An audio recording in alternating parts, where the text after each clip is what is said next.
Kuat ya Edis ya. Jangan kabur ya. Jangan kabur ya. Kuat. Debat kali ini, Edis dibuat mati kutu oleh Rashid. Sebelumnya, Edis bertanya kepada Rashid. Katanya Nabi Muhammad itu tidak berdosa. Maksud Edis bertanya seperti ini hanyalah untuk menjatuhkan Islam. Tapi Rashid tetap santai menjawab pertanyaan Edis. Dan tibalah saatnya Rashid yang bertanya ke Edis. Dan pertanyaan Rashid ini membuat Edis malu 7 turunan dan membuat Edis terdiam 1000 bahasa. Apa sebenarnya pertanyaan yang menampar muka Edis ini? Bagi orang Kristen, jangan tonton video ini karena pertanyaan Rashid ini bisa mengubah imanmu terhadap Yesus. Mari kita tonton videonya sampai selesai. Iya, saya akan menanggapi beberapa perkataan si Rashid tadi ya, yang mengatakan Muhammad katanya tidak berdosa, Muhammad katanya kalau diajak menyembah Tuhannya orang lain nggak mau, padahal semua yang dikatakan dia ini bohong. Ya, kita akan lihat nih ya, kita akan lihat pernyataan-pernyataan Al-Quran sendiri, di mana Al-Quran mengatakan bahwa Muhammad itu adalah seorang yang berdosa. Kita akan tunjukkan ya, misalnya di dalam Quran surat Muhammad sendiri. Ini surat Muhammad. Ya, memang orang muslim ini nggak ngerti isi Al-Quran. Saya coba balikkan kamera saya ya. Coba lihat nih Rashid. Ini kan Al-Quran nih, surat Muhammad. Ayat yang ke-19. Ketahuilah, maksudnya Muhammad, bahwa tidak ada Tuhan selain Allah. Serta mohonlah ampunan atas dosamu dan dosa orang-orang mukmin laki-laki dan perempuan. Ini jelas nih. Ya. Coba lihat nih di tafsir Wajiz, perhatikan. Maka ketahuilah bahwa tidak ada Tuhan yang patut disembah selain Allah dan mohonlah ampun atas dosamu dan dosa orang-orang mukmin laki-laki dan perempuan. Jelas. Kita lihat tafsir Al-Muqtasar nih. Markas tafsir Riyad dan seterusnya dan seterusnya. Maka yakinilah wahai Rasul bahwa tidak ada yang berhak disembah selain Allah, maka mohonkanlah ampunan kepada Allah untuk dosamu dan mohonkan ampunan untuk dosa orang-orang mukmin laki-laki dan perempuan. Nih, jelas. Muhammad disuruh memohonkan ampun atas dosanya. Nih. Mohonkanlah ampunan atas dosamu. Dosa siapa? Dosa Muhammad. Catat ini nanti. Nih, surat Al-Aqaf ayat 9. Kul, katakanlah, aku bukanlah Rasul yang pertama di antara Rasul-Rasul. Dan aku tidak mengetahui apa yang akan diperbuat terhadapku dan juga terhadapmu. Malu saya mengatakannya.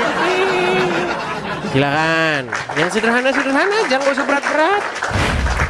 Dia terdiam. Jawabannya simpel, langsung saya ini. Di dalam Al-Quran Karim yang tadi dikatakan bahwa Rasulullah SAW membuktikan bahwa beliau adalah manusia biasa yang mungkin pernah melakukan hal-hal yang tidak disengaja, baik disengaja.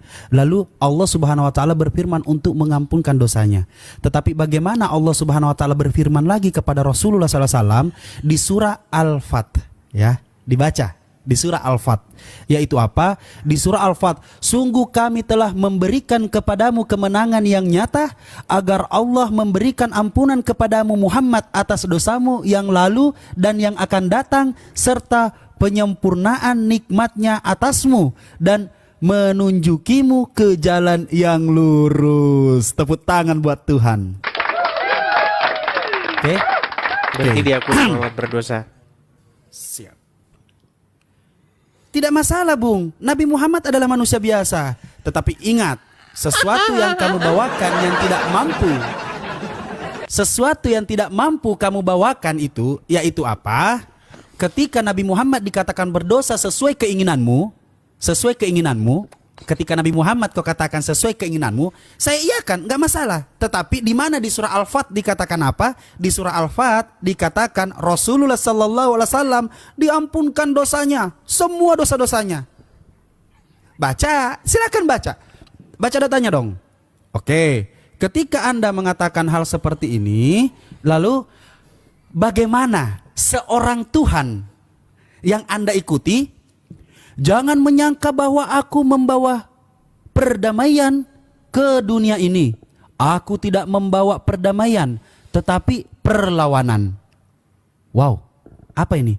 Aku datang menyebabkan, kalau baca tuh satu perikop, kan begitu? Ya, ya nggak Edis? Dengar dong, kalau baca tuh satu perikop. Tadi sudah saya jawab ya. Nih satu perikopnya. Aku datang menyebabkan anak laki-laki melawan bapaknya. Bapak gue salah apa, Sos? Sos, bapak gue salah apa? Tiba-tiba lu suruh gue melawan bapak gue. Satu perikop ya, dibaca satu perikop. Satu perikop. Dan menantu perempuan melawan ibu mertuanya. Lah buset. Buset. Nyatuin menantu aja sama mertua susah. Si tiba-tiba ternyata Yesus datang buat bikin berantakan hidup manusia. Satu perikop dong kalau dibaca. Satu perikop. Kan begitu ya? Satu perikop ya? Saya baca lagi. Ya, yang akan menjadi musuh terbesar adalah anggota keluarga sendiri. Lah buset, ternyata gunanya Yesus datang buat apa? Buat bikin satu keluarga berantakan. Nah, sifat-sifat apa? Kata Roma Irama? Rupanya di balik kecantikan dan kelembutan wajahmu yang selama ini kukagumi, tersimpan sifat tercela. Sifat tercela. Sifat tercelanya Yesus apa? Nih sifat tercelanya. Lalu Yesus masuk ke bait Allah dan mengusir semua orang yang berjual beli. Yesus jadi Satpol PP pada saat ini. Coba dong, Edis baca nggak di sini?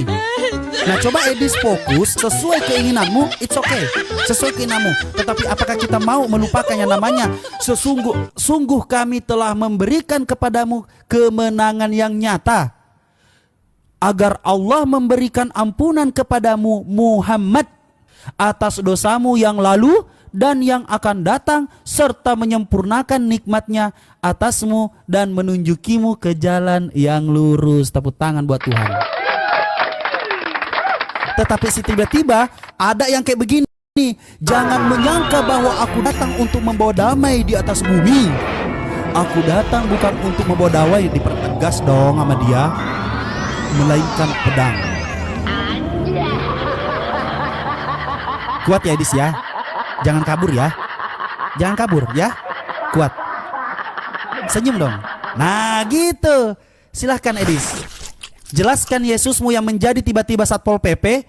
Jelaskan tiba-tiba Yesusmu mengusir menjadikan satu keluarga berantakan. Ih, ya ampun.